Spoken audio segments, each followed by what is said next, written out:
আজকের আপনারা জানেন যে আরজি কর নিয়ে গতকাল একাধিক মামলা ফাইল হয়েছে। তার হিয়ারিং আর কিছুক্ষণ পরেই এই কলকাতা হাইকোর্টে শুরু হবে এবং সেখানে অবশ্যই আশা করা যায় কলকাতা হাইকোর্ট একটা রায় দেবে। কিন্তু আজকের আন্দোলন চলছে, বিভিন্ন মেডিকেল কলেজের বা হাসপাতালের ডাক্তাররা তারা আন্দোলনে নেমেছে। শুধু পশ্চিমবঙ্গে নয়, ভারতবর্ষের বিভিন্ন প্রান্তের মেডিকেল কলেজের ছাত্রছাত্রী এবং ডাক্তাররা তারা সবাই কিন্তু পথে তারা আন্দোলনে নেমেছে। এবং এই যে আন্দোলন কেন নেমেছে, এখানে আমি মনে করি যে আরজি কর হসপিটাল কর্তৃপক্ষ সেখানেই কিন্তু তারা এই আন্দোলনের বীজটা তারাই বুনেছে। কারণ তারা প্রথমে যে ফোনটি তার পরিবারকে করেছিল, পরিচয় দিয়েছিল নাকি ওই অ্যাসিস্ট্যান্ট সুপার অফ আরজি কর হসপিটাল, সেখানে বলা হয়েছে নাকি মেয়ে সুসাইড করেছে। কিন্তু সেখানে এবং তারপর তার থ্রোয়িং অ্যাটিটিউড, কথাবার্তা যেটা যেভাবে বলেছে সেটা কিন্তু তাদের কাছে খুব যন্ত্রণাদায়ক বলে মনে হয়েছে। তারপরে পুলিশ প্রশাসনের একাংশ তারাও বিভিন্ন সময় যে মন্তব্য করেছে, কথাবার্তা বলেছে, সেখানেও কিন্তু বিরূপতা লক্ষ্য করা গেছে বা পরস্পর বিরোধী অবস্থার লক্ষ্য করা গেছে। ইতিমধ্যে একজন গ্রেপ্তার হয়েছে, আপনারা সবাই জানেন। কিন্তু বারবার সব জায়গা থেকে, সব পক্ষ থেকে দাবি উঠছে যে এমন যে লোমহর্ষক ঘটনা, এত মানে অত্যাচারের চিহ্ন সারা শরীরে, সেটা কি কোনো একজনের পক্ষে সম্ভব নাকি আরও কেউ জড়িত আছে? সেখানে কোনোভাবেই হলফ করে বলা সম্ভব নয় আমাদের, কারণ আমরা কেউ চাক্ষুষ করিনি ঘটনা। সিসিটিভি ক্যামেরা, পারিপার্শ্বিক সমস্ত প্রমাণের ভিত্তিতেই পুলিশকে যত দ্রুত সম্ভব খুঁজে বের করতে হবে, একজন না একাধিকজন, সেটা তাদেরকে নিশ্চিত করতে হবে। কোনো পক্ষ থেকেই আগ বাড়িয়ে বলা উচিত নয় একজন নয় বা অনেকজন, ইত্যাদি, বা একজনই, এটাও বলা ঠিক নয়। একের অধিক হতে পারে, প্রমাণ সাপেক্ষ তদন্ত চলছে। আপনারা জানেন রাজ্য সরকার সিট গঠন করেছে, 7 জনের সদস্য ছিল সিটের প্রথমে, পরবর্তীতে সেই 7টা বাড়িয়ে 63 জনের সিট গঠন করেছে। এটা বোধহয় মানে একেবারে খুব কম এরকম উদাহরণ আছে যে 63 জনের একটা সিটের সদস্য, স্পেশাল ইনভেস্টিগেশন টিম, সেখানে তারা তদন্ত করছে। আমি আশা করি এবং বিশ্বাস করি তার এই বোন যে চলে গেছে তার পরিবার ন্যায় বিচার পাবে যত দ্রুত সম্ভব। একই সঙ্গে প্রশ্ন উঠছে, কথা উঠছে যে আনিস খানের ব্যাপারটা কি হলো। মুখ্যমন্ত্রী প্রকাশ্যে ঘোষণা দিয়েছে রবিবার পর্যন্ত যদি তার এই স্পেশাল ইনভেস্টিগেশন টিম সিট যদি কিনারা করতে না পারে, রবিবারের পরে তিনি সিবিআইকে দিয়ে দেবে। অথচ আনিস খানের বাবা আনিস খানের মৃত্যু রহস্যের কিনারা করার জন্য সিবিআই তদন্ত চেয়ে বারে বারে হাইকোর্টে এসছে, কিন্তু তার সব সময় রাজ্য সরকারের পক্ষ থেকে বিরোধিতা করা হয়েছে। কেন এমন হবে? আপনি একটাই না চাইতে আপনি নিজের থেকে ঘোষণা দিয়ে দিচ্ছেন, আর একটা ক্ষেত্রে আপনি বিরোধিতা করছেন, আপনার প্রশাসন বিরোধিতা করছে। এর দ্বিচারিতা কেন? ঠিক একইভাবে আপনার যে দোলাহাট দক্ষিণ 24 পরগনার, সেখানে আবু সিদ্দিক হালদারকে কি ভয়ঙ্করভাবে পিটিয়ে হত্যা করা হয়েছে, অভিযোগ পুলিশের বিরুদ্ধে। অথচ সেখানেও সিবিআই তদন্ত তার পরিবার চাইছে, তার আইনজীবীরা হাইকোর্টে এসছে, কিন্তু সেখানেও কিন্তু রাজ্য সরকার বিরোধিতা করছে। ফলে ন্যায় বিচার, আমার যে বোন আরজি করে, যে চিকিৎসক বোনকে হত্যা করা হয়েছে, ন্যায় বিচার তার এবং তার পরিবারের পাওয়া উচিত। একইভাবে আবু সিদ্দিক হালদার বা আমাদের আমতার, হাওড়া জেলার আমতার আমাদের আনিস খানেরও পাওয়া উচিত।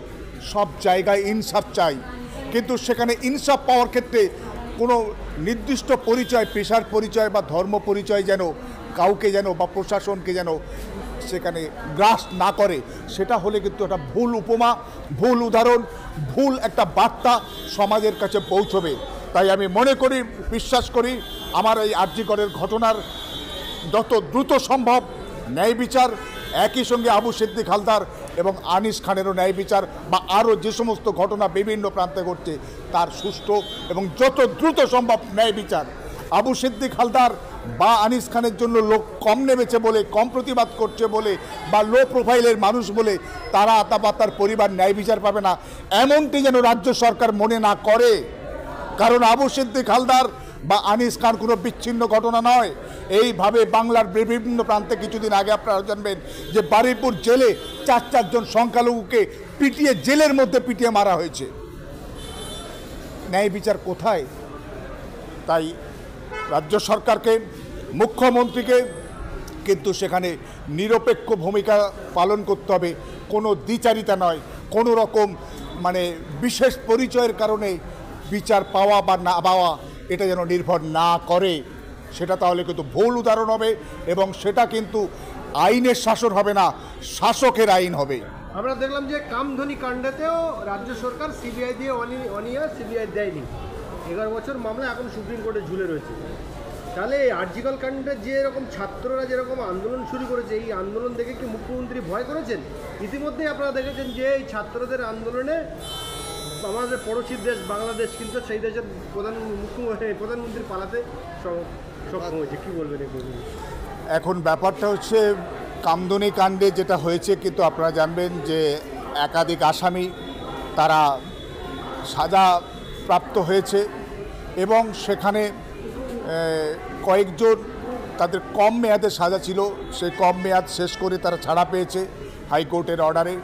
কিন্তু সেখানে আমরা দেখেছি রাজ্য সরকারের পক্ষ থেকে, বিশেষ করে সরকারি আইনজীবী যারা ছিল, এটা একটা চলছে যে আমাদের সরকারি আইনজীবী বিশেষ করে সেশনস কোর্টে সেখানে প্যানেল পিপি হয়, সেখানে যখন সরকার বদলে যায়, একটি নির্দিষ্ট রাজনৈতিক দলের সরকার আসে, তখন সেই প্যানেল পিপিগুলো চেঞ্জ হয়ে যায়, অর্থাৎ সেই নির্দিষ্ট রাজনৈতিক দলের যারা অ্যাডভোকেট তারা গিয়ে পিপি হয় এবং তারা বিভিন্ন সময় আমরা কামদুনি কাণ্ডে দেখেছি তাদেরকে চেঞ্জ করতে হয়েছে, তাদেরকে বদলে দিতে হয়েছে, তারা কেউ চাইছে না বা কেউ পারছে না। এরকম কিন্তু বহু ঘটনা ঘটেছে কামদুনির ক্ষেত্রে। ফলে সেখানে কিন্তু মানে এই শাসক দলের মানে বদান্যতায় প্যানেল পিপি হওয়া, তারা বেশিরভাগ ক্ষেত্রে অযোগ্য বা অপদার্থ লোকজন ঢুকে পড়ছে, তারা সঠিকভাবে কিন্তু যেটা প্রসিকিউশন কেসকে আদালতে উপস্থাপন করতে পারছে না, সেই কারণেই কিন্তু অনেক কেস ক্ষতিগ্রস্ত হচ্ছে বা ন্যায় বিচার থেকে তার পরিবাররা, ভিকটিমের পরিবাররা তারা বঞ্চিত হচ্ছে। তাই সেখানে কিন্তু ভালো লয়ার, ভালো যাতে পিপি মানে পুলিশ প্রসিকিউটর বা পাবলিক প্রসিকিউটর যাতে পায় সেটাও কিন্তু দেখতে হবে। সেখানে রাজ্য সরকারের শুধু তল্পি বাহক বা তার ঝান্ডা ধরা কিছু উকিলবাবু তারা আইন জানুক আর না জানুক, তাদেরকে পিপি বানিয়ে কোর্টে দাঁড় করালে কিন্তু সুবিচার পাওয়া সম্ভব হবে না। অযোগ্য বা অপদার্থ লোকজন ঢুকে পড়ছে, তারা সঠিকভাবে কিন্তু যেটা প্রসিকিউশন কেসকে আদালতে উপস্থাপন করতে পারছে না, সেই কারণেই কিন্তু অনেক কেস ক্ষতিগ্রস্ত হচ্ছে বা ন্যায় বিচার থেকে তার পরিবাররা, ভিকটিমের পরিবাররা তারা বঞ্চিত হচ্ছে। তাই সেখানে কিন্তু ভালো লয়ার, ভালো যাতে পিপি মানে পুলিশ প্রসিকিউটর বা পাবলিক প্রসিকিউটর যাতে পায় সেটাও কিন্তু দেখতে হবে। সেখানে রাজ্য সরকারের শুধু তল্পি বাহক বা তার ঝান্ডা ধরা কিছু উকিলবাবু তারা আইন জানুক আর না জানুক, তাদেরকে পিপি বানিয়ে কোর্টে দাঁড় করালে কিন্তু সুবিচার পাওয়া সম্ভব হবে না।